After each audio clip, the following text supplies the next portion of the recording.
Dear viewers, you're welcome to the channel Rajvi Islamic Message. Since the last vlog, we are talking about the various religions which have similar or common belief with the major divine religions. Now, these religions that we already talked about include Buddhism also, which is one of the considerably major religion prevailing in this world today. Now, in continuation with the last vlog, we are. I want to add something more to what we have said in the previous vlog.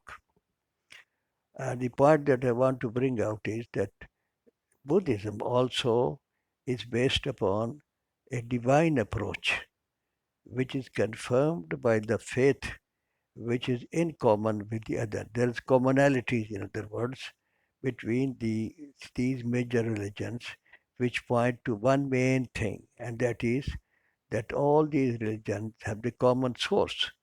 They stem from the same source, and therefore they can be termed as the true religions in their own times.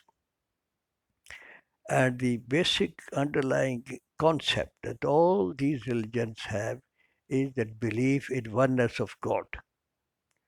So, over the period, this brings us to this point that people have all been believing in one God, and this was the belief brought to them from a divine source, one after the other, or maybe within that time period.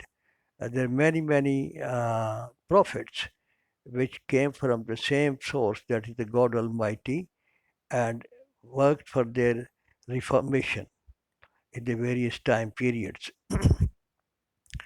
Now, as far as coming back to the Buddhist religion, a lot of inscriptions that have come out because of the archaeology efforts. These have been unearthed over the points where the Buddhist civilization used to thrive at one time.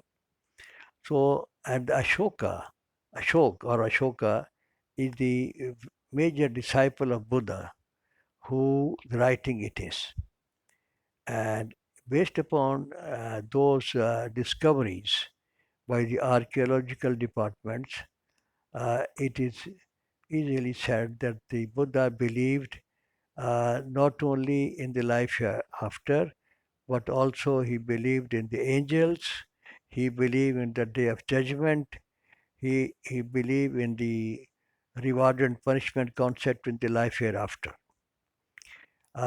In one of his inscriptions, he writes that no matter how big effort I may make, I will still consider that to be insufficient to meet the level that I am supposed to carry out for the reformation of the humanity, so that they are reformed to the extent where they start to perform as desired by the God Almighty, and therefore they eventually, as a result of their efforts, they go to the heaven and they escape the hell, and therefore they achieve the eternal salvation.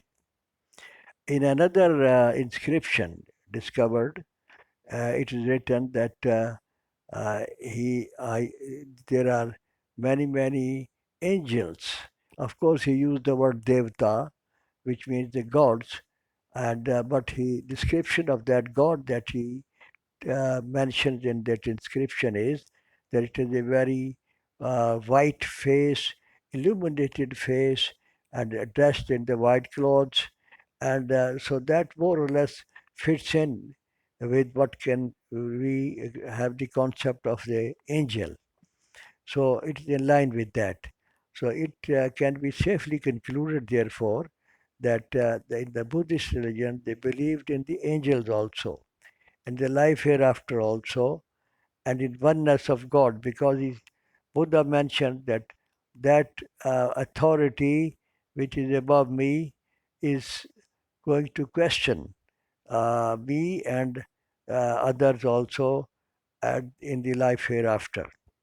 So with all these things, you see, which has been unearthed and they still can be seen, it can be safely concluded, as I said before, that Buddha was also a follower of the divine religion.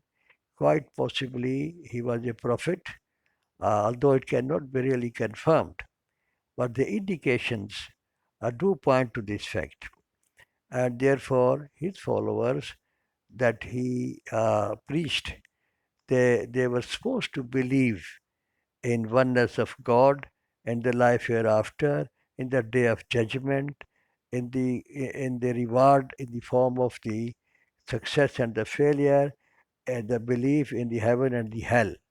So all these things, therefore, point to one big fact that there is one God, and He sent His prophets from time to time, and they preached to human beings, and there were common beliefs which were carried through from one to the other or independently received from the God Almighty in the form of the divine revelations. This is the point that I wanted to make, and therefore we must seriously think, especially those people who do not believe in God. They must seriously think about this point that if there is no God, how come these in various times so many people, so many prophets which were sent and they preached to the people and the people remain firm to the religions, and these religions are present even today. You see, how come they all believed in one God? So, that of course is a very strong argument for us also to give it a serious thought that there is one God and there is a system of reformation which has been established by him from time immemorial, and through that system various angels come to the earth, they preach to human beings, tell them what is good and what is bad for them, tell them what is their future, where they are going to end up to. So we must give these all these consideration serious thought and start to believe in oneness of God. Thank you very much.